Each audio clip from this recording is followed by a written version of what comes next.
Alright guys, so we have a student that's tracking the number of leaves on a tree in his backyard. And the first year, there were 500 leaves, very important. Each year, the number of leaves was 40% more than the year before. Let f of n denote the number of leaves on the nth year since he started tracking. So, very important guys, we want to know what kind of sequence this is. Arithmetic or geometric?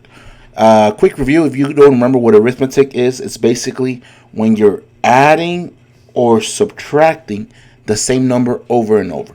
Geometric is when you are multiplying, when you're multiplying the same number over and over. So, which one is the appropriate one for this one? Well, we're saying that 40%, it was 40% more every year.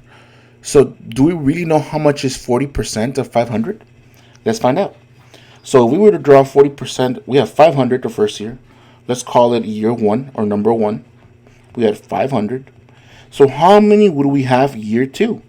Well, what do we need to do to find this out? Well, we need 40% of 500. But is it really 40? Check this out. We want plus 40% extra. So whatever we had originally, we had 100% plus 100 and plus 40, right? That means that we need 140% of the original amount. Does that make sense? The original was 100. We need 40 more. So we need 140%. Well, are we really going to multiply by a percent? Not really.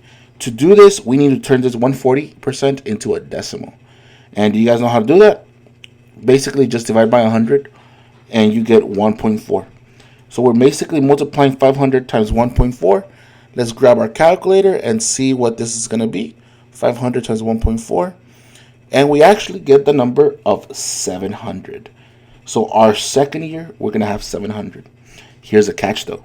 Year 3, we get 40% more of the previous year.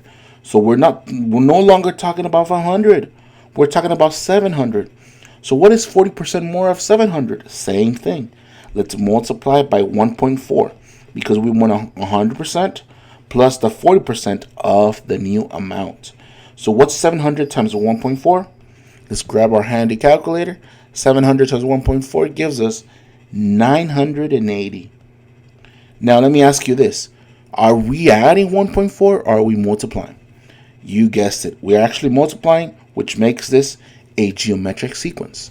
Now, for the next thing, let's write a formula. Well, what do we need to write a formula? Quick review once again. You want to write a formula, you need to write, it's going to be f of n equals, and again, just a reminder, the f doesn't mean anything. It's just like its name. You want to call it g, you want to call it a z, whatever. The n represents the term number. I've said it in every single video, okay? So make sure you watch those videos. F of n equals, we start with the first term, we multiply times parentheses our common ratio. It is a geometric, so we call it common ratio. What are we multiplying by over and over? To the power of n minus 1. That's the explicit formula for geometric sequence. So let's fill it in. We already know what's the first term. What do we start with? Our first term was 500. So we're going to call it f of n equals 500 times, what is the common ratio? Again, what were we multiplying by over and over? You guessed it, it was 1.4. And finally, finish off with the exponent n minus 1. And that's basically the formula for this example. Pretty simple.